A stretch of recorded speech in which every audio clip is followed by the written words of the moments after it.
And so what I need to get, we are now, what we're at step number 4. We're ready to go here to step number 4. If you recall, I think we talked about this step, observation. We concluded with this step last time.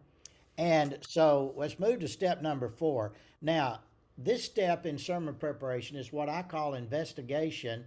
But what I mean by that is an investigation of the background of the text.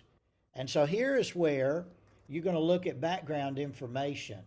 And really, a good preaching depends on having a good knowledge of the background of both the book you're preaching from and the text that you're preaching from. And so, background includes several things. It includes the authorship, the date, the recipients, the theme, the purpose, and the outline. Now, let's talk first here about the background of the book that you're preaching from. So, in our case, the book we're preaching from is, or the example text that we're using for this series of lessons is Hebrews 12, 1 and 2.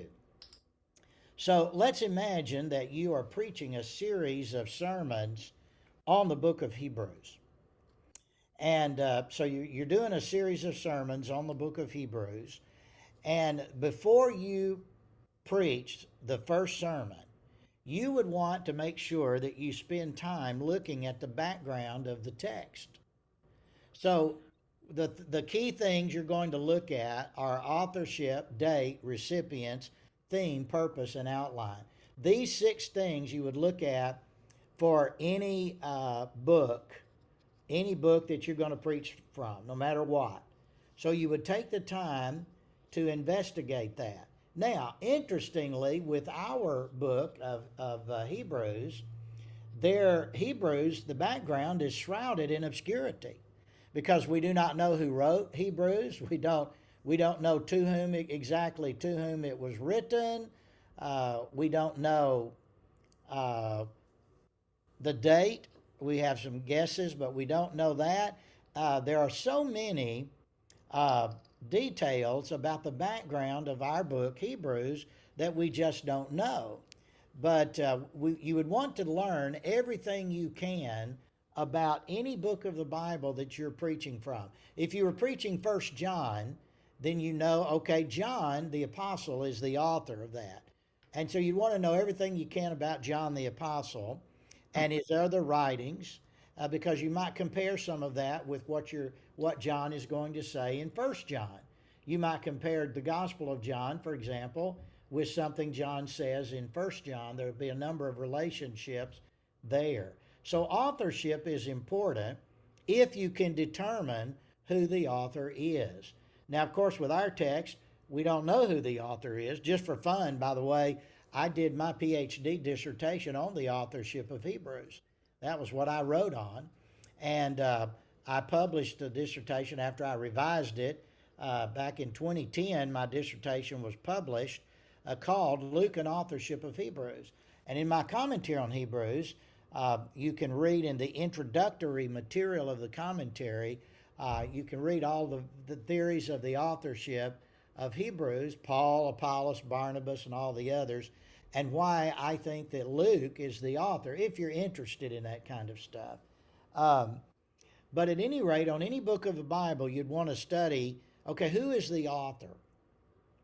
And by the way, information on the background of a text of Scripture, there are a number of sources for this information. One would be the introduction to a good solid commentary. You might have several commentaries on Hebrews if you're preaching through Hebrews, and make sure it's a good expository or an exegetical commentary. But you can look at the introduction of that in that commentary, and the author should discuss all of the background material of that book. Now, another option is there are books that are available that are called Introduction to the Old Testament and Introduction to the New Testament. I think every pastor should own at least one good introduction to the Old Testament, like Harrison or somebody like that. and own a good introduction to the New Testament, like Carson and Moo would be a good one. The Introduction to the New Testament. There are several, but these are books that all they do is cover the introductory material from Genesis to Malachi in the Old Testament and Matthew to Revelation in the New Testament. Now, of course, you can have these digitally on Logos or some other digital program. You can purchase them Kindle version, but there are various resources that you can go to make sure that you spend the time necessary to study the introduction, the background. Look at the background of what's going on. Look at authorship, date, recipients, theme, purpose, and outline. Now, so that's for an entire book. But you also want to make sure that you know something about the background of your text. Now, our text is Hebrews 12, 1 and 2. Let us run with endurance the race that is set before us. So obviously, the author is using, as background there, he is using the long distance race. So you would want to know something about the long distance race in the first century. And you will discover, of course, that you have the famous Olympic Games, that are held every 4 years. And then in Corinth, in the Corinthian area, you have what are called the Isthmian Games. And these are world famous. People come from all over, just like when we have the Olympics and the whole world's interested. Well, the same was true in those days. And so one of the events was the long distance race.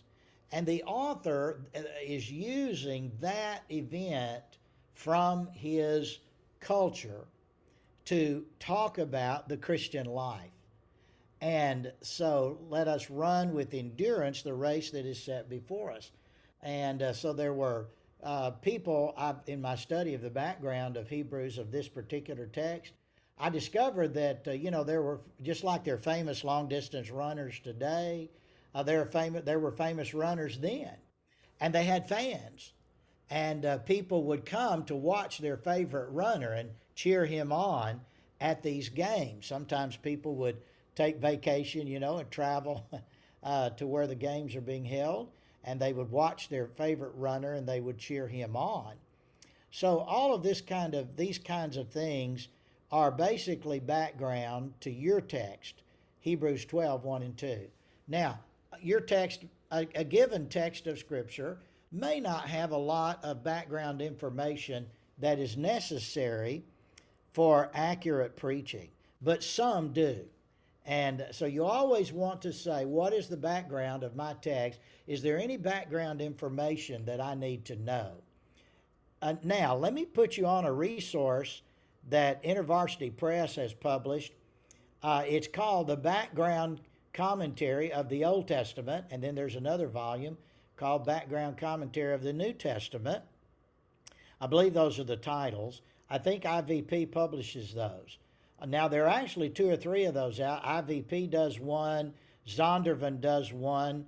Zondervan has a biblical backgrounds commentary or set of like 5 books that covers it's a commentary that focuses on background information. And so these are resources that are very helpful to the preacher, and I highly, highly recommend them. You'll find them very helpful, actual books that have come out in the last 10 years that deal with nothing but the background of a book of the Bible. Baker has one too. Yeah, Baker, that's correct. Mm-hmm. Baker has one too. And I highly recommend getting one of those. I actually own all 3 of them in my personal library just because I like to keep up with all that. And so another good resource there is the Cultural Background Study Bible. You can get it in, I think, the NIV or the New Revised Standard Version, either one.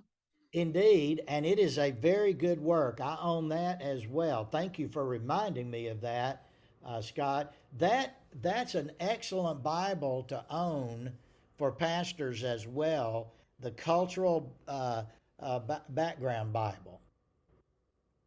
Yeah, thank you for that. All of these kinds of resources are important for this step, this level, this step in the process. So, uh, just to encourage you in that way, pastors, to get that, you'll find great deal of help in that if you will get that. So, let me just pause and see if you have any comments or questions relative to this step number 4, looking at the background of your text before we move on. All right, let me illustrate it, by the way, this way before we do move on. Let me illustrate it from First John. Let's say you're preaching through First John and you come to the first paragraph, okay? That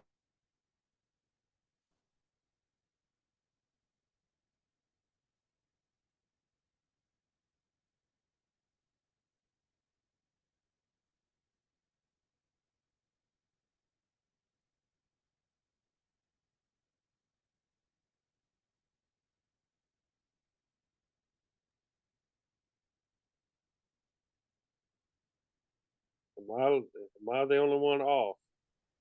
the word. Mine froze up. There he goes. We froze up there. Uh-oh. All right. You had just said you were in the first paragraph of First John, and then it froze up on us. I think it both froze again. It might be the internet where he's staying.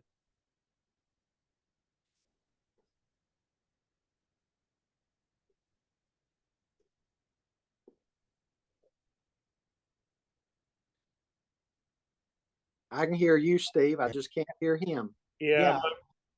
Yeah. Okay. All right. Can you hear me and see me now? I can hear. I can hear you.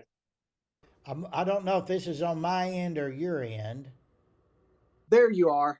All right. Is that on my end or your end? Or do you know? Well, we could hear each other, but couldn't hear you, so it may be on your end. Uh-oh, could have been on my end. All right, but can you see me and hear me okay now? Yes, now we can. Yes. Yeah, let's hope that'll continue there. Uh, okay, here's what I was about to say. Let me illustrate this from First John. The first paragraph in First John has some really strange stuff. That which we've heard, that which we've seen, that which we've handled. And so you look at that and you think, what in the world is John talking about? You know, why is John talking about seeing or handling the word of life there, which is Jesus? Well, the answer to that is in a study of the background of First John. Because First John was written toward the end of the first century, and at that time in Asia Minor, one of the problems that was developing in the church was there was a movement, a philosophy that was called Gnosticism that was beginning to invade the churches. Gnosticism taught that matter is evil and spirit is good. Gnosticism was kind of a Platonic approach to philosophy, and it taught that the spirit is good but matter is evil. And therefore, matter and spirit never connect, according to Gnosticism. So, your spirit is good, but your flesh is bad, right? And so now think for a moment, what does that philosophy do to the incarnation of Jesus? Well, of course, it cuts right across the grain of the teaching of the incarnation of Christ, and therefore John knows that, and so first rattle out of the box, John is attacking the Gnostic heresy that Jesus could not have had a real human body. The Gnostics taught that Jesus didn't have a real human body. He only appeared to have a human body because matter and spirit cannot interact. Well, of course, John is writing to combat that without naming the Gnostic error. He's combating the error by saying, look, Jesus had a real human body. I saw him, I heard him, I touched him, I was there. And so this is John's way, first rattle out of the box, of attacking the Gnostic heresy. And so a knowledge of that, you see, that background in the first century in Asia Minor is important for proper preaching of 1 John 1, 1 through 4. You got to know that background in order to do that. That's an example of the background of a single text, a paragraph. Because you can't preach that well, you won't be able to fully explain that to the people if you don't know what the background is of what John is saying. So this step, investigation, is a very, very important step in the sermon preparation process. So step number 4 is investigation of the background of the text.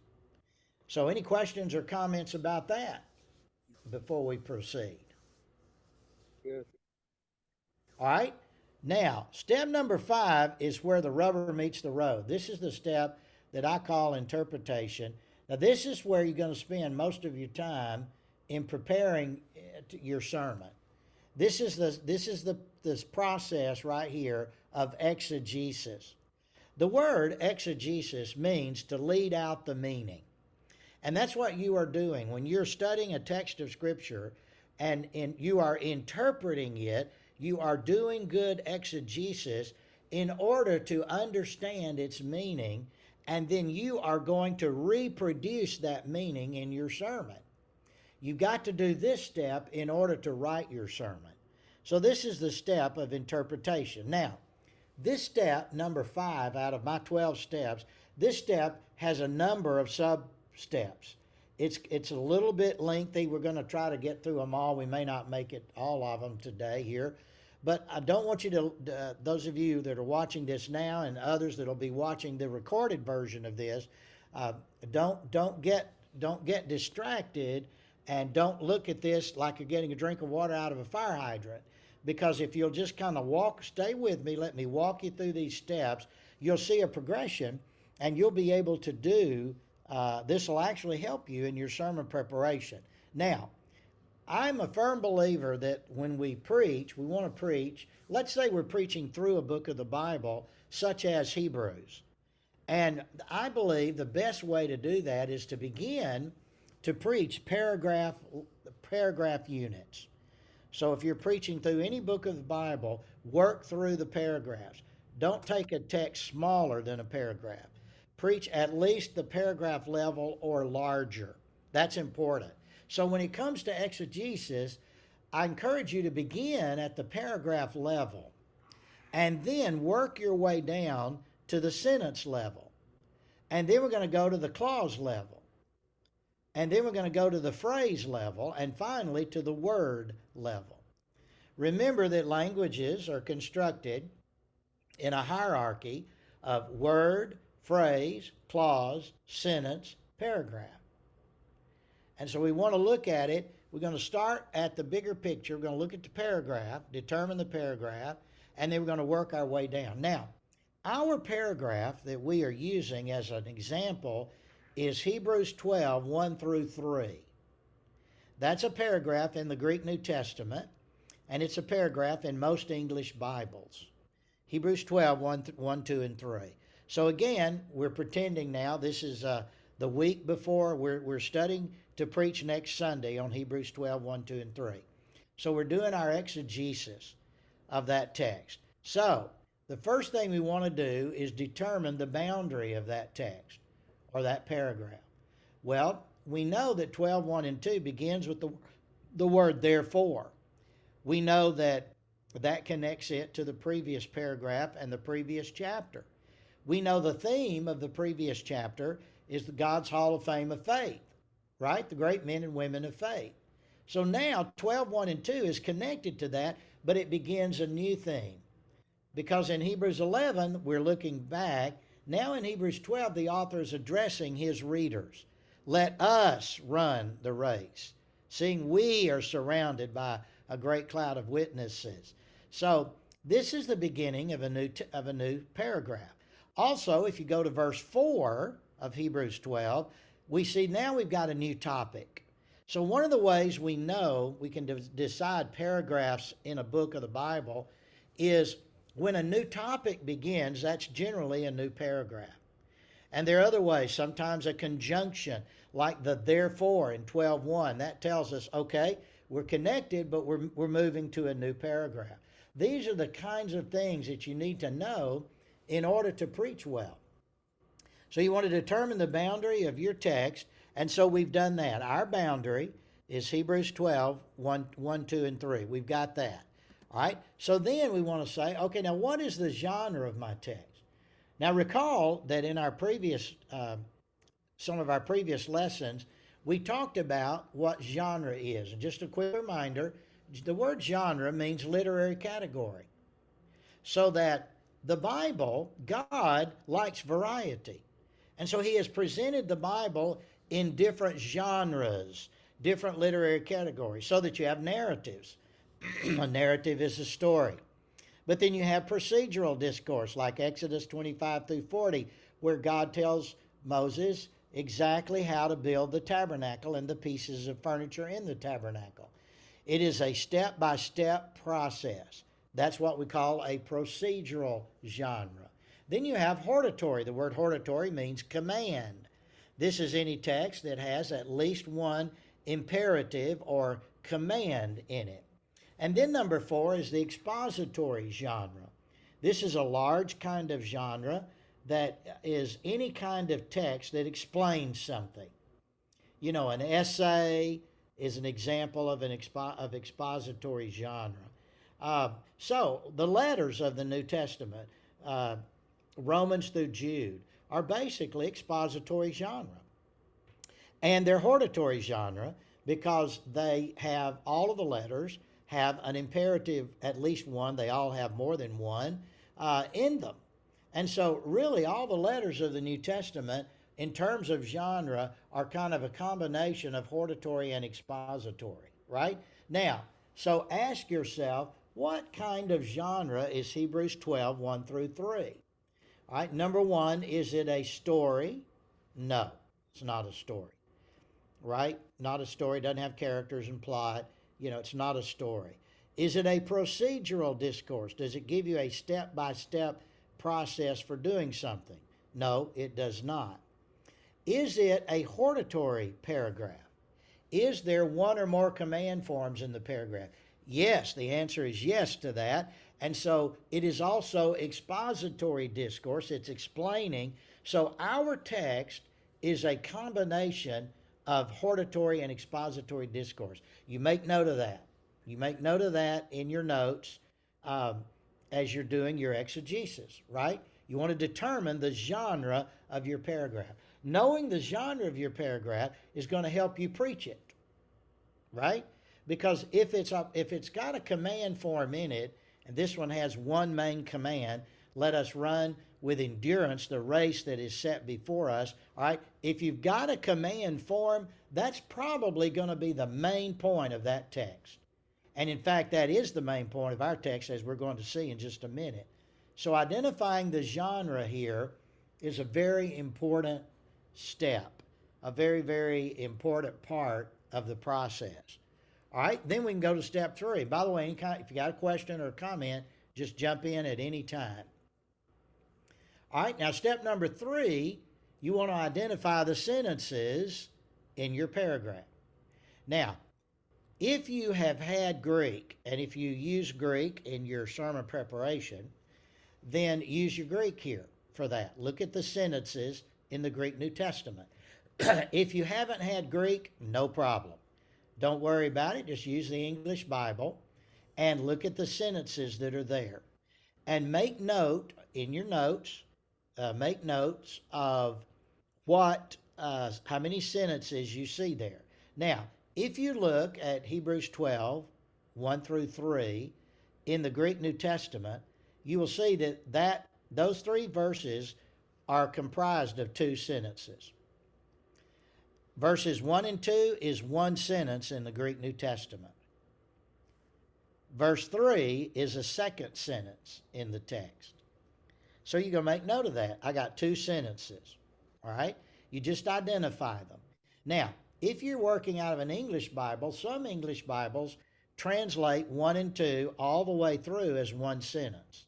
But some don't. Some begin a new sentence either with verse 2 or in the middle of verse 2. And the reason they do that is English. You know this from your basic English grammar, but English, you cannot have what is called a run-on sentence in English. You can do that in Greek. Greek can have a run-on sentence. Greek can have a really long sentence with lots of clauses, but English doesn't do that. So a lot of times the Greek text will have one or two sentences, and the English translation will have 3 or 4 sentences to translate it. But either way, you want to identify how many sentences. By the way, let me give you an example of that. In Ephesians chapter 1, verses 3 through 14, that length of text, Ephesians 1, 3 through 14, that's one sentence in the Greek New Testament. There is no period until verse 14. So Paul is doing a run-on sentence there. That's actually one long sentence. It's one long paragraph that's comprised of one long sentence. So you got some long sentences like that. But of course, an English translation of Ephesians 1, 3 through 14 breaks that up into several sentences because English grammar demands that you have to do that.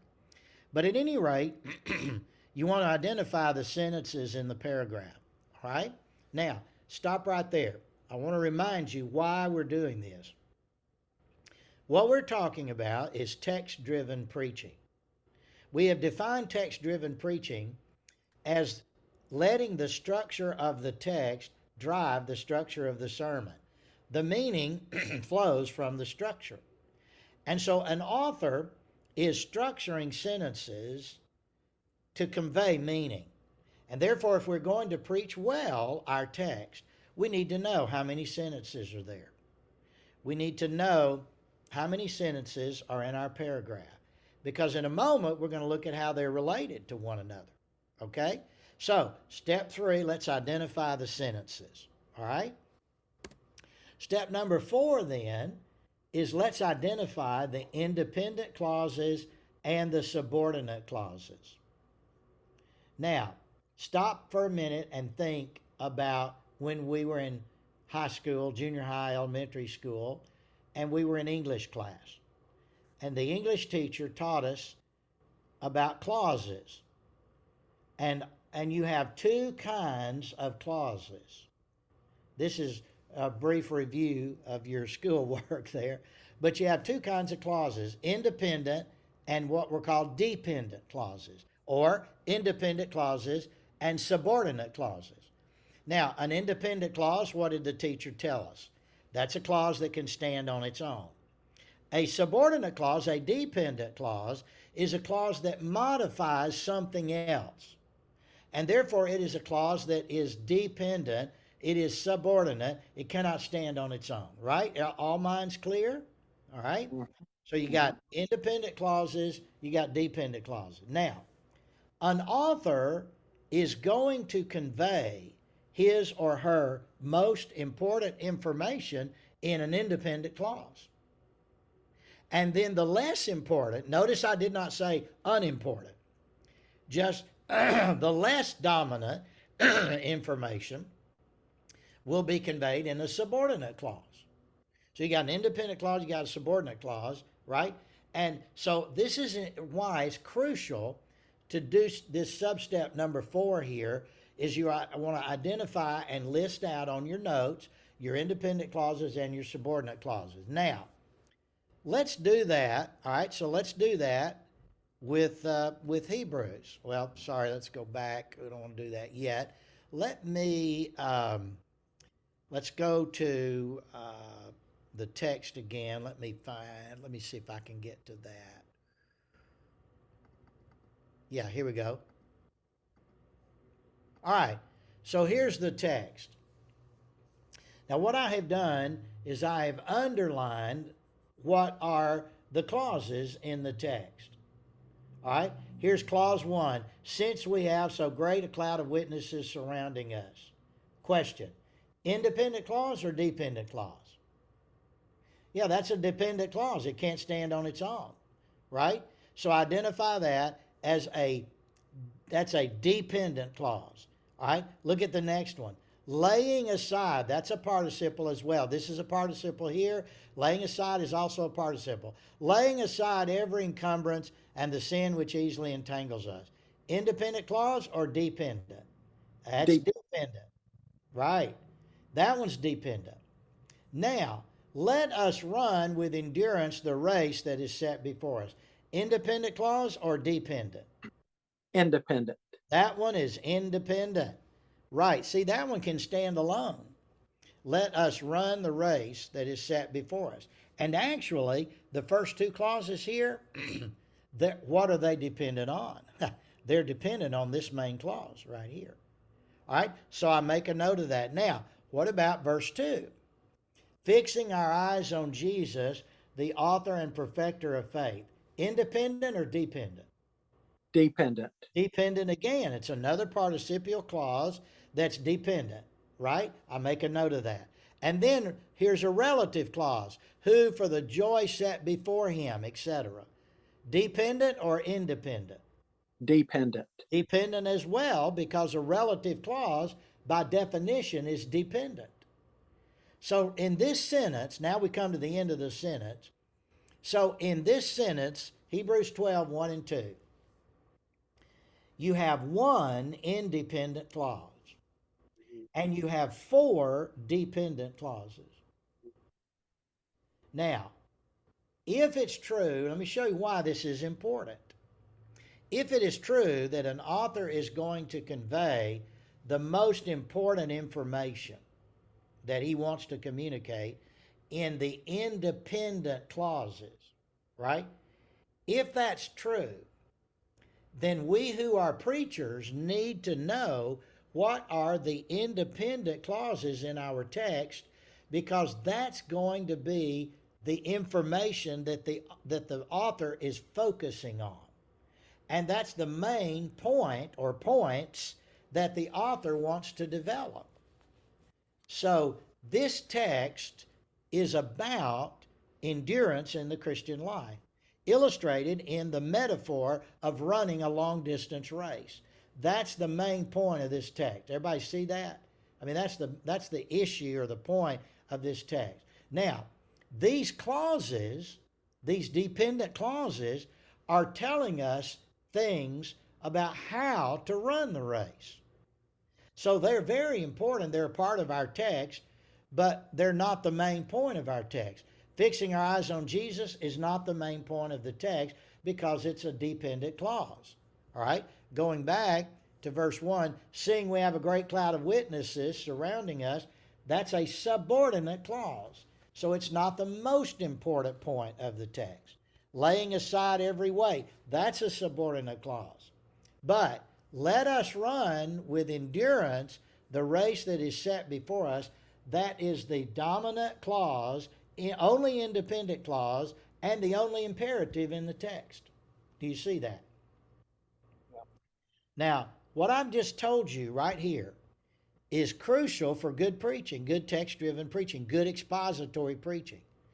Because if you write your sermon and you make the main point of your sermon laying aside the sin, the weights and the sins, and you make that your main point.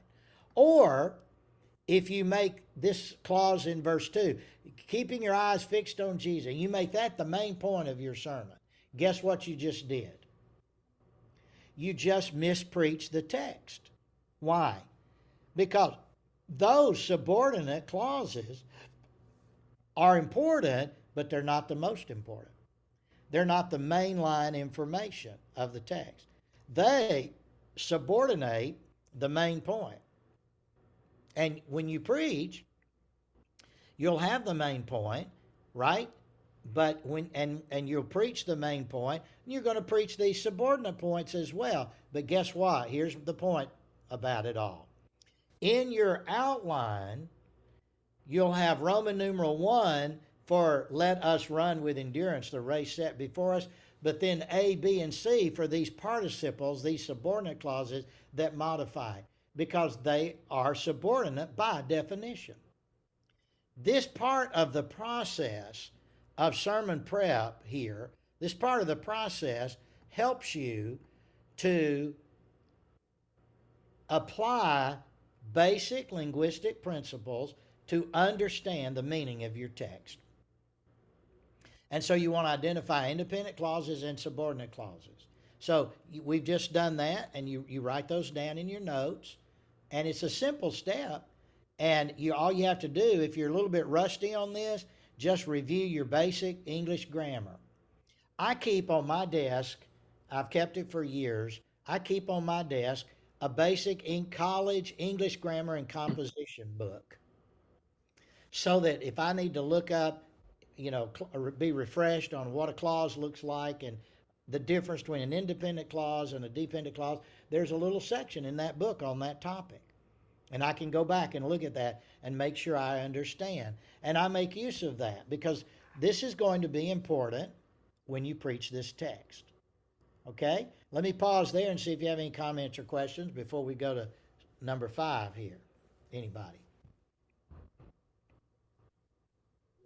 Okay?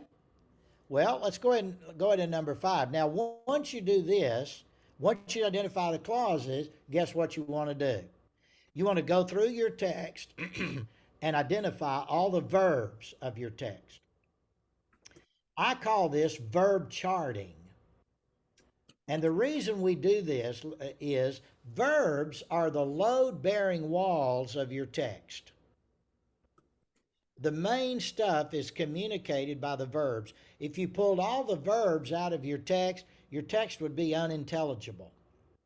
You could drop a preposition here, lose a noun there, miss an adjective, and the text can still be basically understandable. But if you take the verbs out of a text, your text is unexplainable, because the verbs are the load-bearing walls of a text. You got to have them, and you've got to properly interpret them. And so what I do is I identify the verbs and the verbals. So I just make a chart. So let's just do that. Let's go back to our text here for a minute. All right. And by the way, not only the verbs, when I say verbals, if that's an unfamiliar word to you, that is just a word that means participles and infinitives. So you got main verbs, right? Run, walk, sit. These are verbs. But then you have participles, running, walking, sitting, and then you have infinitives, which in English begin with the preposition to run, to walk, whatever. So what I'm saying to you is, at this point of the process, go ahead and take a look at, identify your verbs, identify the verbals, which means all the participles and all the infinitives. Now, our text doesn't have any infinitives, so you can drop that immediately. But our text does have a number of participles. And so we want to identify those.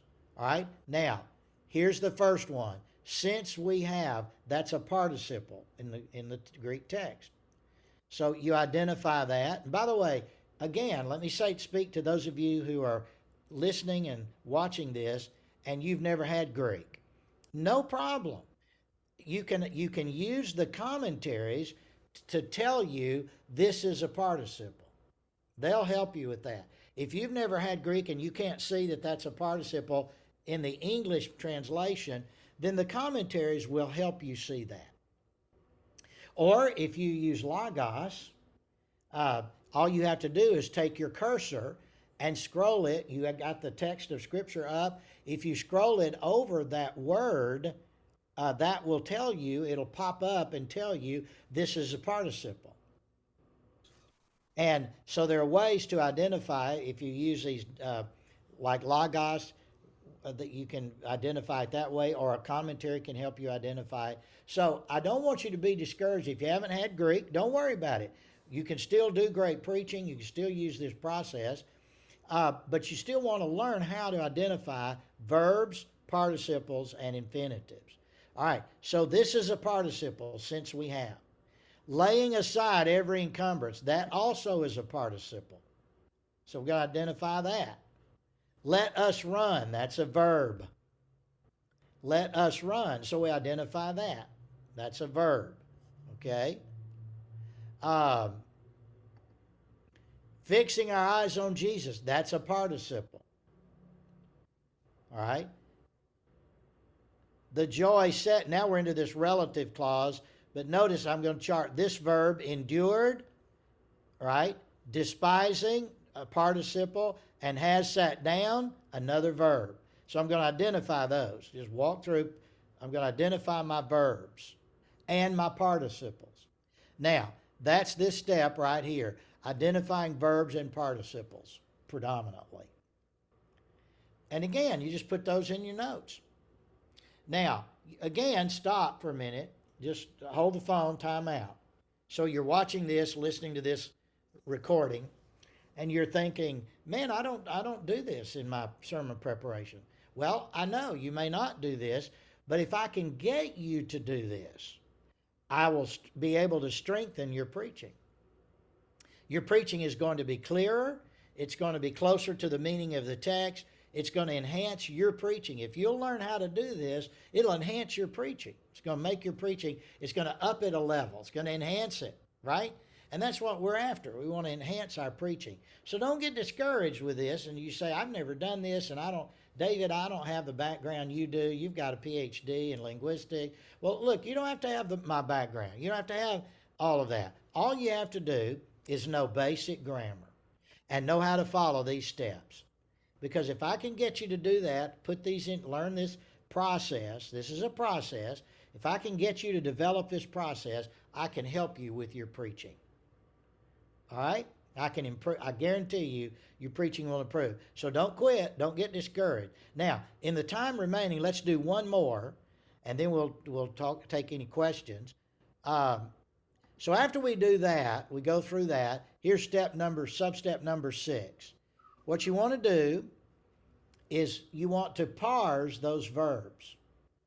Now, what that means, parsing those verbs means, all right, what is the tense of that verb? Is it a present tense verb? Is it a past tense verb? Is it a future tense verb? So you want to make sure you know what tense are my verbs. What about voice? Is it active or passive? Is this an active verb? Did John hit the ball? Or was John hit by the ball? See, those are active and passive. You identify the voice.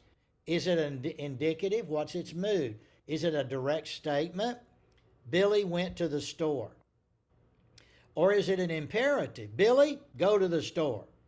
See, those are different moods. You got the indicative, you got the imperative, and then you've got what's called the subjunctive mood. I might go to the store. Billy may go to the store. All right? Those are subjunctive moods. So you want to parse these verbs and identify the tense, at least tense, voice, mood, and also the person and number. Is it first, second, or third person? Is it I? Is it you in singular? Or is it we? Or is it you plural?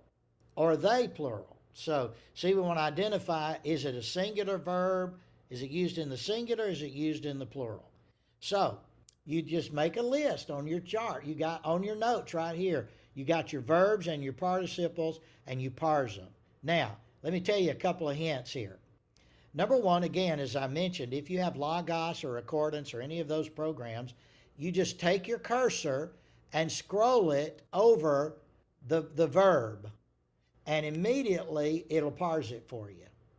In Greek, it'll parse it in Greek and tell you this is a present tense, this is a perfect tense, this is a future tense, or this is a participle. It'll tell you what voices it is, what mood, and all of that. That's number one.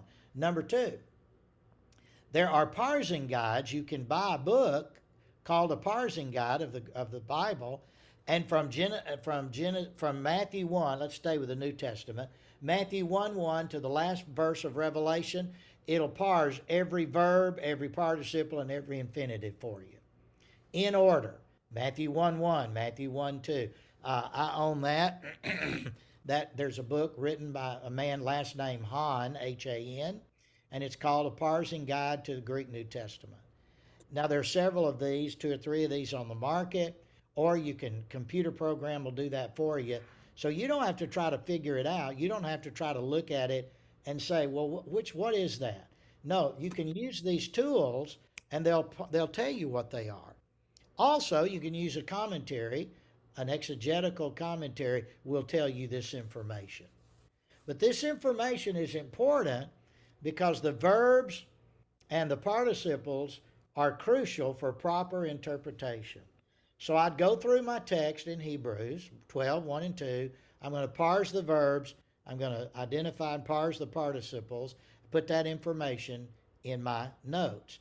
Because see, all of that, I'll show you in the next couple of lessons, all of that is going to be crucial to understanding your text and to preparing a sermon on your text. All right, let me pause there. Let's see if we have questions or comments from anybody at this point. Comment, you sound like you had Dr. Cranford for Greek at Southwestern, did you? No, I didn't have Dr. Cranford. I had Curtis Vaughn, Dr. Vaughn. Okay. But yeah, Dr. Cranford was big on this. Oh, yeah. Oh, yes, he was. He was very big on this. Yeah. It's helped a great deal through the years too. Absolutely. And so those of you that have had Greek, then that will be some of you listening to me, use that Greek. Those of you listening to me, you haven't had Greek, that's okay. Use the helps to identify what that word is, what that verb is in the English Bible, right? And what is it, a present tense verb? Is it a past tense verb? You need to know that for accurate preaching of your text. You can't preach your text well if you don't know that. Now, a lot of the verbs are obvious. You won't even have to look it up. You can tell, hey, that's a past tense. Okay, oh yeah, that's present and that's future. A lot of it will be obvious, but sometimes you'll have to look it up. For example, in our Hebrews text, let us run with endurance the race set before us. That's an imperative present tense. It's important to know that that imperative is present tense because the focus there is continuation. The focus is let us keep on running with endurance. So it's a present tense imperative. So by virtue of the fact, it's a hortatory subjunctive. For those of you who've had Greek, that's one step removed from an imperative that includes the author, let us, but it's still an imperative, right? So it's telling you to do something. Run with endurance the race that is set before you. That's a command, and it's in the present tense. You need to know those two things about that verb in order to preach that well. Because, see, when you preach it, you're going to explain to your people, now look, this is a command from the Lord.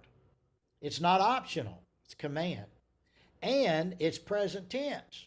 And that means daily, 24/7, all of our lives, we are to endure, live the Christian life with endurance, never quitting, just like a long distance race runner never stops until he crosses the finish line.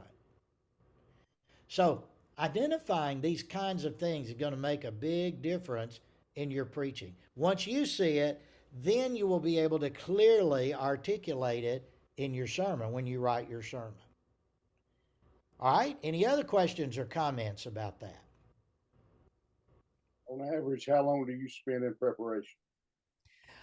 It varies based on time. When I was a full-time pastor, I would try to spend about 12 hours a week, a minimum, at least 12, sometimes more. But I would try to spend 12 hours a week for my Sunday morning sermon. That's a good rule of thumb, I think. In order to preach well, to do all these steps, get your sermon, this is from start to finish, you're probably going to need about 12 hours. Now, if you're a bivocational pastor, and some of you are, who are listening to this, you may not have 12 hours because you're working a full-time job and you're having to use evenings and weekends to prepare your sermon. You may not be able to use 12. That's okay. Don't worry about it. Do the best you can. Use as much time as you can. But now here's the thing.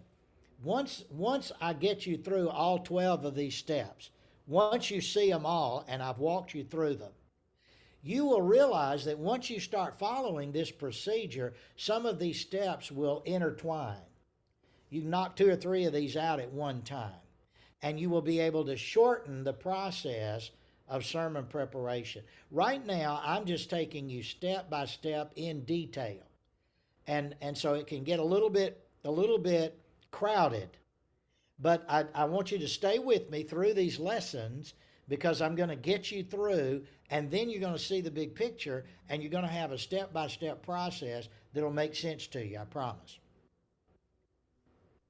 I haven't actually looked at it, but I noticed yesterday or day before, I happened to see that Logos has a workflow with your name attached to it. That is correct. My 12-step method, Logos has taken my 12-step method and put it in the pastoral section or preaching section with a workflow that if you follow my 12 steps on Logos, they will tell you then, okay, here's where in Logos you can do what Alan says to do. That is correct. So it follows these 12 steps. It follows these 12 steps. Yes. I didn't have time to look at it when I saw it. Yeah. So it'll tell you where to go to parse the verbs, for example. It'll tell you where to go to identify the independent and dependent clauses, where to go in Logos to do that. Yeah, if you've got Logos, that's a big help right there. They'll use my method, my process, to help you do that. They also have Shaddixes. I guess we have to flip a coin. Yeah, Shaddix is good. Shaddix is a good preacher. Jim Shaddix is a friend of mine. We've been friends for a number of years. So, yeah, and they've got some other preachers on there. They've got Shaddix, me, and they've got 5 or 6 others. I don't remember who all, that you can follow their method and, and the workflow with their method. Yeah, thanks for bringing that up. I meant to mention that. All right, any other questions or comments about this? Well, all right. Well, I think this is probably a good place to wrap this up today. We've covered a lot of material. This has been good. So thanks for being with me today. And I'm going to turn it back over, Steve, or anybody that needs to close out. With You're back. You're up front. Go ahead, Dave. Well, I definitely appreciate everyone being here today, and those who are watching the recording. We got it. Preaching is work, and we thought a long time ago that we were done diagramming sentences. So